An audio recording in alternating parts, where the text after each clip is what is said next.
Assalomu alaykum qadrli yurtdoshlar. Bozor TV kanalini kuzatayotganlar bizni biladi. Kecha kuni ham Toshkent shahridagi eng arzon hovlilarning videosini qo'ydik. Juda ham ko'pchilik qiziqdi. 55 mingga ham hovli bormikan deb ko'rishdi. Borib ko'rib ko'rganlar ham bor. Undan ham arzonlarni topib qo'yishga harakat qilyapmiz. Hozir ham o'rtoqlar sizlarga Toshkent shahridagi va uni atrofidagi hovlilarni obzorini qilib beramiz. Ikkita top hovlimizni obzor qilamiz. Videoni oxirigacha ko'ringlar. Iroda bilan chiroyli qilib obzor qilishga harakat qilamiz va video oxirida shuni ham aytib o'tamiz. 42 mingga ham tayyor remontli hovli bor ekan. O'sha haqida ham gapirib o'tamiz. Hozirgi birinchi gapirmoqchi bo'lgan videomiz Yunusobod Gvardeyskida joylashgan 129 mingga 5 ta xonali chiroyli Yevro remontdan chiqarib qo'yilgan, o'zini yozgi oshxonalargacha qilingan ajoyib bir kottejimiz bo'ladi. Asosan bunaqa townhouse'lar Amerikada joylashgan bo'ladi. Yaqin yillarda ham O'zbekistonda qurilishi boshladi. Hovlisi bo'lmaydi, asosan uydan iborat bo'ladi. Ya'ni do'mi puliga mana shu xonadonni xarid qilishingiz mumkin. Mana shu ko'rayotgan ko'chalarni ko'rib bolachalar maza qilib o'ynab yurishdi. Bir yoq tomoni betonkaga shundoq Gvardeyskiga chiqadi, bu yoq tomoni bo'lsa o'rtoqlar Hightown City Mallga chiqar ekan. Fasadini ko'ryapsizlar, oppog'ina chiroyli fasad.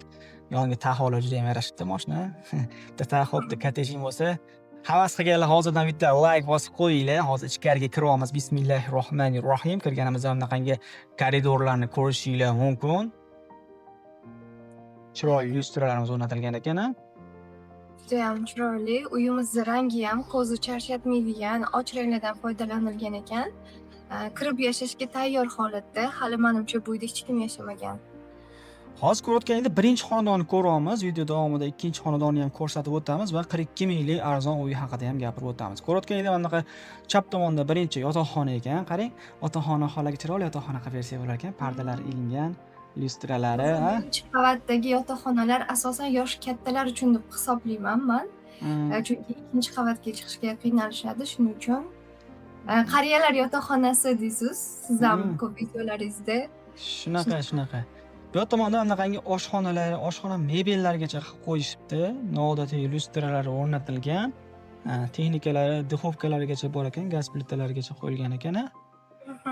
Bu yoq tarafida kattaroq joy qoldirilgan ekan. Menimcha oilaviy o'tiradigan zona qilib qo'ysa ham bo'ladi.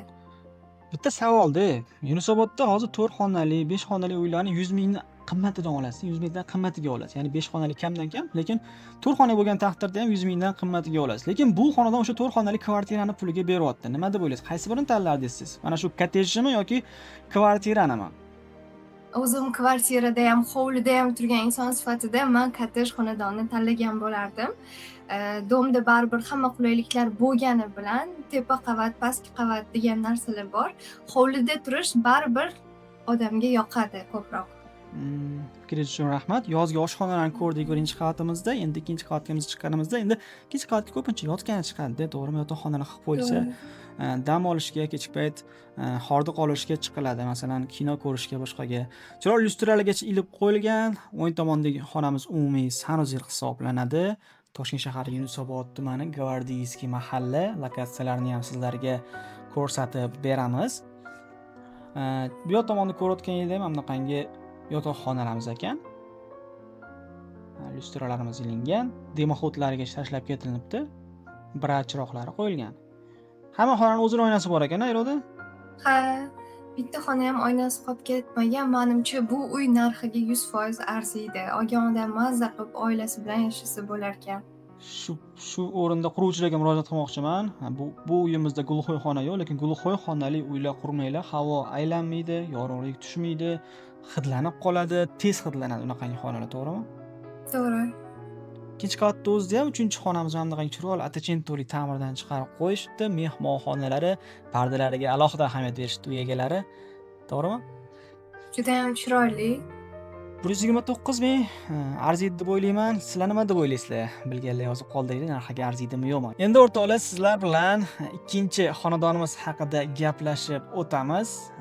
Bu xonadonimiz Uch qahramon postidan o'tganda, Uch qahramon posti tomonidan kirsa ham bo'ladi, bu yoq Sabzavot arkasidan mahalladan kirsa ham bo'ladi. Shaxsan o'zim bu uyni borib ko'rganman, narxiga ham arziydi. Shahar o'rtasidan 2 baravar qimmatroq olgandan ko'ra, fikrim shahar chekarog'idan bo'lsa ham mana shunaqa katta, hovlilari keng uy olgan yaxshi deb o'ylayman. Ko'rib turganingizdek, ikkita yashil zonasi, undan tashqari o'zini hovlida sanuzol, oshxona qismlariga ham bor. Uyimizni tagida podval qismimizni ham chiroyli qilib joylashtirilgan. Lekin havas qildim. Hovlisi menga eng yoqqan tomoni hovli tomonda mana yashil maydonlari bo'lsa, yozgi oshxonalari bo'lsa, darvozaxon tomonga mashinangizni qo'yib qo'ysangiz, shunaqangi Juda ham bemalol chiroyli. mashinangizni yuvmoqchi bo'lsangiz ham hovlida yuvib, sharoit qilsangiz bo'lar ekanda. Kiruv shunaqa. Bunaqa uydan ikkita bir xil yonma-yon qurilgan, hamma kommunikatsiyalari bor. Biz hozir bu yerda bittasini obzor qilib berdik, ikkinchisi ham bor edi.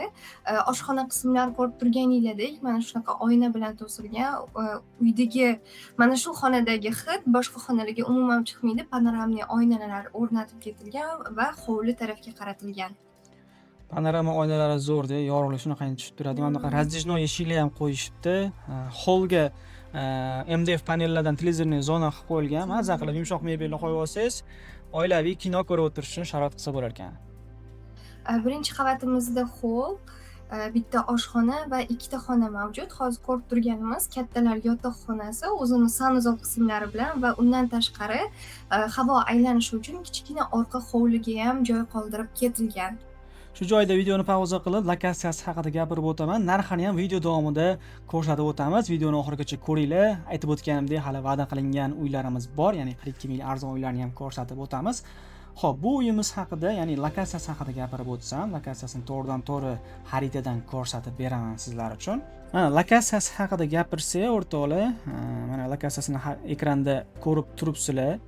Bu uch qahramon posteridan kirganda birinchi burilish mol bozor tomondan kirsa ham bo'lar ekan.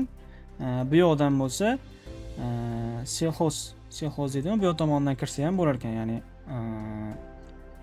Obod mahalli tomondan kirsa ham bo'ladi. O'nqo'rg'on tomondan. Bu yoq tomondan O'nqo'rg'on deydi. Mana bu O'nqo'rg'onning krugi bo'lsa kerak. Shu yoqdan kirsa ham bo'ladi mana lokatsiyasi. Hozir birinchi qavat uchun mo'ljallangan kattalar yotoqxonasidamiz. Uni yonginasida mehmonxonamiz joylashgan. Mehmonxonamiz ham juda ham chiroyli. O'zini TV zonalari o'rnatilib, lyustralari juda ham chiroyli o'rnatib ketilgan. Mana ko'rishingiz mumkin. Uyimiz ham juda ham baland qurilgan ekan. Hozir podval qismlarini ham ko'rsatamiz. Podvalni ham zinani tagiga juda ham chiroyli yechim qilib ketishgan ekan. Ya'ni zinani tagi katta joy bo'lib qolib ketadi. Bu yoqda bo'lsa, yarmini kesib qo'yishgan ekan. Bu yerga narsalarni qo'yish uchun mo'ljallangan joy qilib. O'zbek narsasi ko'p, hamma joylarda chiroq qo'yib qo'ysa bo'lar ekanda. Podvalida ham mana do'kontin ko'rlari o'rnatilgan, aristonlarigacha bor ekan. Kattagina podval ekan. Plus narxi o'rtoqlar 190 ming so'rashyapti. Yana o'tib beradigan joylar bor. Uy egalari to'g'ridan-to'g'ri uy egalaridan ko'ryapsizlar, ya'ni egalar raqami qoldiriladi. Telefon qilib batafsil ma'lumotni o'zlaridan olasizlar. Birinchi qavatda o'zida ko'rganinglardek hol, mehmonxona, yotoqxona va oshxonalarimiz bor ekan. Endi ikkinchi qavatimizga yo'l olamiz. Irodaxon ko'rsatadi qolgan qismlarini. Ikkinchi qavatimizda uzun koridor va asosan 3 ta yotoqxona va ikkinchi qavatimiz uchun ham alohida mehmonxonamiz mavjud. Hozir birma-bir yotoqxonalarni ko'rsatib o'tamiz. Bu xonani farzandinglar uchun qilib bersanglar bo'ladi. Juda ham yorug', shinam. Ko'rib turganinglardek, u xonamizni to'g'risida yana bitta bolalar yotoqxonasi va balkonga chiqib ketadigan katta panoramli oyna bor. Xohlasanglar mana shu oyna orqali chiqsanglar ham bo'ladi yoki yonginasida eshik ham bor. Balkondan butun uy ko'rinadi. Yonidagi uy ham sotuvga qo'yilgan. Ikkalasini ham bitta odam qurgan, ha? Ikkitami yoki? Ikkita. Ikkalasini ham bitta odam qurgan. Bu tomonda farzandlarga yotoqxona ekan. Bu tomonda umumiy sanuzeli bo'lsa kerak, ko'rayotganingiz vannalari, unitaz rakvinalari, chiroyli tilla rangli detallardan foydalanishibdi. Gaz, suv, internet bor deyishyapti. 6 ta xonasi bor. Undan tashqari hollariga ega. Har bitta yotoqxonani, birinchi qavatdagi yotoqxonani ham, ikkinchi qavatdagi yotoqxonani ham o'zining ichida sanuzellari borligini ko'rishingiz mumkin ekan. Bu ham bo'lsa ikkinchi qavat uchun mo'ljallangan mehmonxona deb o'yladim, chunki TV zonalari mana shu qandillari shu xonaga tortadi baribir.